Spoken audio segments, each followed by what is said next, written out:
दोस्तों, भारतीय संगीत जगत में बहुत से गायक आए और गए। हर किसी की अपनी पहचान, अपनी खासियत रही है। लेकिन मोहम्मद रफ़ी साहब का नाम जब भी लिया जाता है तो सिर्फ उनकी गायकी ही नहीं, उनकी इंसानियत का जिक्र भी जरूर होता है।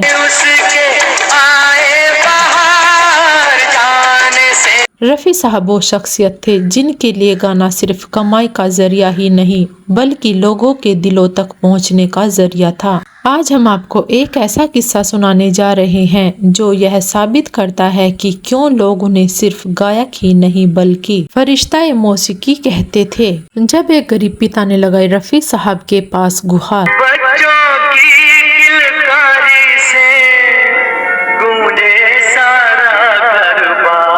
यह घटना उस समय की है जब मोहम्मद रफ़ी साहब हिंदी सिनेमा का एक बड़ा नाम बन चुके थे। हर संगीतकार उनकी आवाज चाहता था, हर निर्माता चाहता था रफ़ी साहब के गीत से उनकी फिल्म हिट हो जाए। इसी बीच एक गरीब पिता रफ़ी साहब से मिलने आया।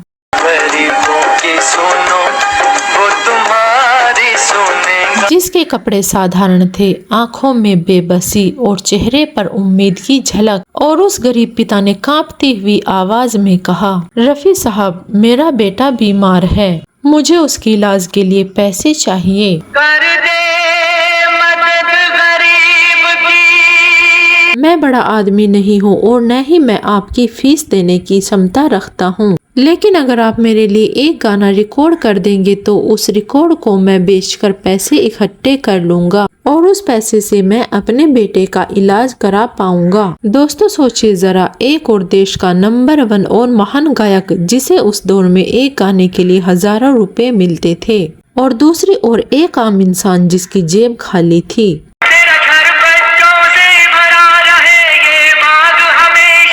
लेकिन रफ़ी साहब का दिल इतना बड़ा था कि उन्होंने बिना एक पल भी गवाए कहा, आप चिंता मत कीजिए, हम गाना भी रिकॉर्ड करेंगे और उसका सारा खर्च भी मैं खुद दूंगा। इतना ही नहीं, जब वह गरीब पिता झिझकने लगा कि स्टूडियो का खर्च कहां से आएगा, तब रफ़ी साहब ने कहा, भाई, यह गाना मैं अपने लिए नहीं, तुम्हारे बेटे के लिए गा रहा हूँ, इसका खर्च भी मेरा फर्ज है। उस दिन रफ़ी साहब ने गाना रिकॉर्ड किया। दोस्तों, ये तो हम नहीं कह सकते कि वह गाना मार्केट में आया या नहीं। तुम एक पैसा दोगे, वो 10 लाख दे। लेकिन उस गरीब आदमी के बेटे का इलाज हो गया था। कहते हैं वह पिता जिंदगी भर मोहम्मद रफ़ी साहब का एहसान मानते रहे और दुआओं में उनका नाम लेते रहे।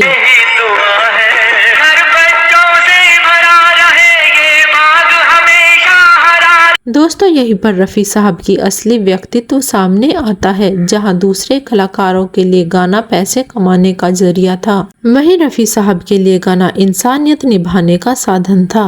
दोस्तों, यही वजह है कि लोग सिर्फ रफ़ी साहब को सुरों का बादशाह ही नहीं बल्कि फरिश्ता-ए मौसीकी कहते थे। रफ़ी साहब की आवाज लाखों करोड़ों दिलों में बसती है, लेकिन उनकी इंसानियत उन सब दिलों से भी कहीं ऊपर थी। कहा जाता है रफ़ी साहब ने अपनी जिंदगी में कई बार ऐसे काम किए हैं, कभी गरीब कलाकारों को पैसा देकर सहारा दिया तो कभी बिना फीस लिए ही गीत गाए और कभी किसी बीमार और जरूरतमंद इंसान के लिए मदद का हाथ बढ़ाया। दोस्तों, आज जब हम रफ़ी साहब के गाने सुनते हैं, चाहे वह तेरी प्यारी प्यारी सूरत को हो या फिर रेशमी जुल्फें, उनकी मीठी आवाज हर किसी का मन मोह लेती है। लेकिन उस मीठी आवाज के पीछे जो इंसान था वह और भी महान था। दोस्तों, जब तक संगीत जिंदा है, रफ़ी साहब भी संगीत की दुनिया में हमेशा जिंदा रहेंगे। दोस्तों, हमें कमेंट में बताएं रफ़ी साहब का कौन सा गीत आपको सबसे ज्यादा पसंद है।